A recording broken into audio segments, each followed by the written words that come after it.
ಇಡೀ ದೇಶದಾದ್ಯಂತ ಮಹಾರಾಷ್ಟ್ರ ಚುನಾವಣೆ ಸದ್ದು ಮಾಡ್ತಾ ಇತ್ತು. ಯಾಕಂದ್ರೆ ದೇಶದ ನಂಬರ್ 1 ಆರ್ಥಿಕ ರಾಜ್ಯ ಯಾವುದು ಕೇಳಿದ್ರೆ ಅದು ಮಹಾರಾಷ್ಟ್ರ. ಹೀಗಾಗಿ ಅಲ್ಲಿ ಅಧಿಕಾರ ಹಿಡಿಯೋದಕ್ಕೆ ಎಲ್ಲಾ ಶಕ್ತಿ ಸಾಮರ್ಥ್ಯವನ್ನ ಇಂಡಿಯಾ ಒಕ್ಕೂಟ ಕೂಡ ಮಾಡಿತ್ತು, ಈ ಕಡೆಗೆ NDA ಕೂಡ ಮಾಡಿತ್ತು. ಸೊ ಯಾರಿಗೆ ಅಂತಿಮವಾಗಿ ಮತದಾರ ಜೈ ಅಂದಿದ್ದಾನೆ ಅನ್ನೋ ಕುತೂಹಲಕ್ಕೂ ಕೂಡ ಇನ್ನೇನು ಸ್ವಲ್ಪ ಹೊತ್ತಲ್ಲಿ ಉತ್ತರ ಸಿಕ್ಬಿಡುತ್ತೆ.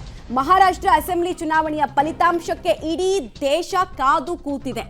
ಇಡೀ ದೇಶದ ಗಮನವನ್ನ ಮಹಾ ರಿಸಲ್ಟ್ ಸೆಳೆದಿದೆ. 5 ವರ್ಷದ ಅವಧಿಯಲ್ಲಿ 3 ಸರ್ಕಾರಗಳನ್ನ ನೋಡಿದಂತಹ ರಾಜ್ಯ ಇದು. ಮತ್ತೊಮ್ಮೆ ಅಧಿಕಾರಕ್ಕೆ ಬರುತ್ತಾ ಮಹಾಯುತಿ ಅಂದರೆ NDA. ಬೆಳಗ್ಗೆ 8 ಗಂಟೆಯಿಂದ ಮತ ಎಣಿಕೆ ಕಾರ್ಯ ಶುರುವಾಗುತ್ತೆ. ಘಟಾನುಘಟಿಗಳ ಭವಿಷ್ಯ ಕೆಲವೇ ಗಂಟೆಗಳಲ್ಲಿ ನಿರ್ಧಾರ ಆಗುತ್ತೆ. ಇಲ್ಲಿ ಎಲೆಕ್ಷನ್ ಸ್ಟಾರ್ಟ್ ಆದಾಗ್ಲಿಂದ ಅಂದ್ರೆ ಆ ಎಲೆಕ್ಷನ್ಗೆ ಸೀಟ್ ಶೇರ್ ಸ್ಟಾರ್ಟ್ ಆದಾಗ್ಲಿಂದ ಪ್ರಚಾರದ ತನಕ ಮತ್ತು ರಿಸಲ್ಟ್ನ ನಂತರದ ತನಕ ಎಲ್ಲವೂ ಕೂಡ ಕುತೂಹಲದ ಕೇಂದ್ರ ಬಿಂದುವೆ. ರಾಜಕೀಯ ಮಾಡೋದಕ್ಕೆ ಈಗಾಗಲೇ ರಾಜಕಾರಣಿಗಳು ಕೂಡ ದೊಡ್ಡ ಮಟ್ಟದಲ್ಲಿ ಸೇರಿರುವಂತಹ ರಾಜ್ಯ ಯಾವುದು ಕೇಳಿದ್ರೆ ಅದು ಮಹಾರಾಷ್ಟ್ರ. ಎಲ್ರಿಗೂ ಕೂಡ ಅಧಿಕಾರ ಹಿಡಿಯುವಂತಹ ಹಪಾಹಪಿ ಇದೆ.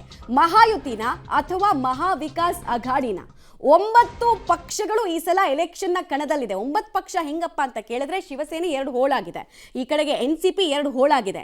ಎರಡೂ ಕಡೆ ಡಿವೈಡ್ ಆಗಿದ್ದಾರೆ. ನ್ಯಾಚುರಲ್ ಪಾರ್ಟ್ನರ್ಸು ಅನ್ಯಾಚುರಲ್ ಆಗಿ ಇನ್ನೊಬ್ಬರ ಜೊತೆಗೆ ಅಲಯನ್ಸ್ ಆಗಿದ್ದಾರೆ.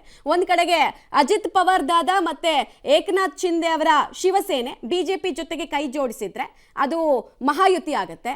ಮಹಾವಿಕಾಸ್ ಅಘಾಡಿಯಲ್ಲಿ ಶರದ್ ಪವಾರ್, ಹೌದು, ಉದ್ಧವ್ ಠಾಕ್ರೆ, ಶರದ್ ಪವಾರ್ ಜೊತೆಗೆ ಕಾಂಗ್ರೆಸ್, ಹಾಗೂ ಇಷ್ಟೆಲ್ಲ ಬಿಟ್ಟು ರಾಜ್ ಠಾಕ್ರೆ ಅವರಿದ್ದಾರೆ, MIM ಇದೆ, ಪ್ರಕಾಶ್ ಅಂಬೇಡ್ಕರ್ ಅವರ ಪಾರ್ಟಿ ಇದೆ. ಸೊ ಏನಾಗುತ್ತೆ ಅನ್ನುವಂತಹ ಕುತೂಹಲ. ಯಾರು ಎಷ್ಟು ಪರ್ಸೆಂಟೇಜ್ನಷ್ಟು ವೋಟನ್ನು ಕಿತ್ಕೊಳ್ತಾರೆ, ಯಾರಿಗೆ ಹೈಯೆಸ್ಟ್ ನಂಬರ್ ಸಿಗುತ್ತೆ. ಅನ್ಡೌಟೆಡ್ಲಿ ಬಿಜೆಪಿ ಇಲ್ಲಿ ಲಾರ್ಜೆಸ್ಟ್ ನಂಬರ್ ಅಲ್ಲಿ ಕಾನ್ಸ್ಟಿಟ್ಯೂನ್ಸಿಗಳನ್ನ ರೆಪ್ರೆಸೆಂಟ್ ಮಾಡೋದಕ್ಕೆ ಪ್ರಯತ್ನ ಪಡ್ತಾರೆ. ಅವರು MNS ಅವರು ಕೂಡ ಈ ಸರ್ತಿ ನಾವು ಮಹಾಯುತಿಗೆ ಬೆಂಬಲ ಕೊಡ್ತೀವಿ ಅಂತ ಆಲ್ರೆಡಿ ಘೋಷಣೆ ಮಾಡಿಬಿಟ್ಟಿದ್ದಾರೆ. ಬಟ್ ಪೋಸ್ಟ್ ಪೋಲ್ ಏನಾಗುತ್ತೆ ಗೊತ್ತಿಲ್ಲ. ಚುನಾವಣೆ ಒಂದು ವಾರ ಇದೆ ಅನ್ಬೇಕಾದ್ರೆ ಒಂದು ಯೂ ಟರ್ನ್ ತಗೊಂಡಂತಹ ವಿಚಾರ ಅದು.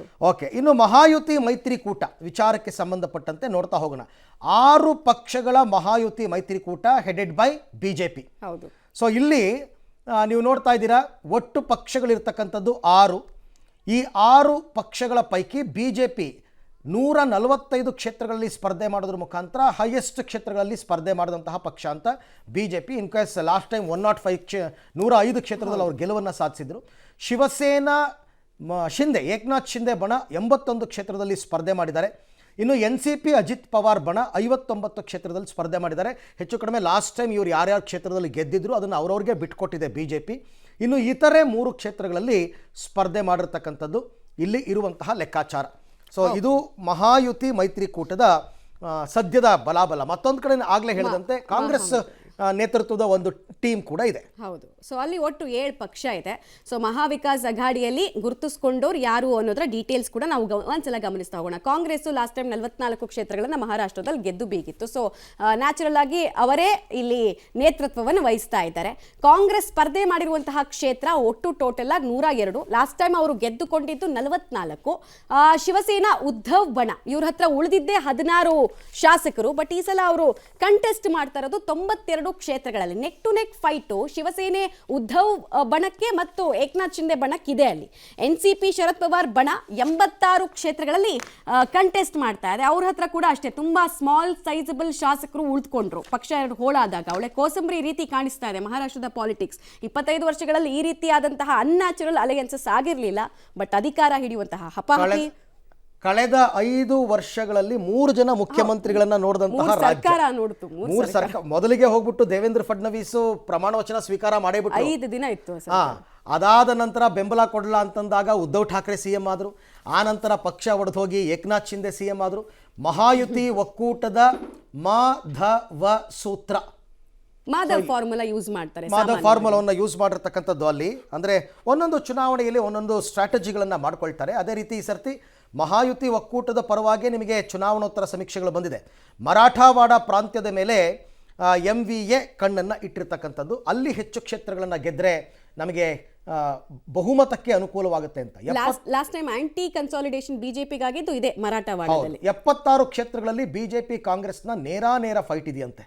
ಸೊ ಹಾಗಾಗಿ ನಿರ್ಣಾಯಕವಾಗಿದೆ. ವಿದರ್ಭ ಪ್ರಾಂತ್ಯದ ಮೇಲೆ ಬಿಜೆಪಿ ಕಣ್ಣಿಟ್ಟಿದೆ ಅಂತಕ್ಕಂಥದ್ದು ಅವರ ಲಾಸ್ಟ್ ಟೈಮ್ ಆಗಿದ್ದು ಲೋಕಸಭೆಯಲ್ಲಿ ವಿದರ್ಭನೇ. ಕಾಂಗ್ರೆಸ್ನ ಗ್ಯಾರಂಟಿಗಳು ವರ್ಸಸ್ ಬಿಜೆಪಿಯ ಲಾಡ್ಲಿ ಬಹನ್ ಯೋಜನೆ ಯಾವುದಕ್ಕೆ ಮತದಾರ ಇಲ್ಲಿ ಮಣೆಯನ್ನು ಹಾಕ್ತಾರೆ ಅಂತ ನೋಡಬೇಕು. ಇನ್ನು ರೈತರು, ಗ್ರಾಮಾಂತರ ಪ್ರದೇಶದ ಮತದಾರರು ಹೆಚ್ಚಾಗಿ ಈ ಸರ್ತಿ ಮತದಾನದಲ್ಲಿ ತೊಡಗಿದ್ದಾರೆ. ಕಣದಲ್ಲಿ BVA ಯಾವ ಕೂಟಕ್ಕೆ ಲಾಭ, ಯಾವ ಕೂಟಕ್ಕೆ ನಷ್ಟ ಅಂತ ಇದು ಒಂಥರ ಚಿತ್ರಾನ್ನ ಟೈಪ್. ಇದು ಒಟ್ಟಾರೆ 288 ಕ್ಷೇತ್ರಗಳ ಪೈಕಿ BJP 105, ಶಿವಸೇನೆ 56, NCP 54, ಕಾಂಗ್ರೆಸ್ 44, ಈ ಥರ 29 ಕ್ಷೇತ್ರದಲ್ಲಿ ಕಳೆದ ಬಾರಿ ಗೆದ್ದಿದ್ರು 2019 ಚುನಾವಣೆಯಲ್ಲಿ.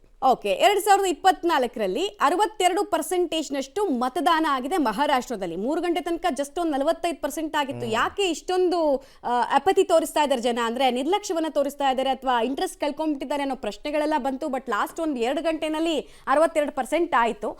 ಹಂಗೆ ನೋಡೋದಕ್ಕೆ ಹೋದ್ರೆ 95ರ ನಂತರ 95ರಲ್ಲಿ 71% ಆಯಿತು. ಸೊ ಒಳ್ಳೆ ನಂಬರ್ನ ವೋಟಿಂಗ್ ಆಗಿದೆ ಅನ್ನುವಂತಹ ನಿರೀಕ್ಷೆ. ನೋಡೋಣ ಏನಾಗುತ್ತೆ ಅಂತ.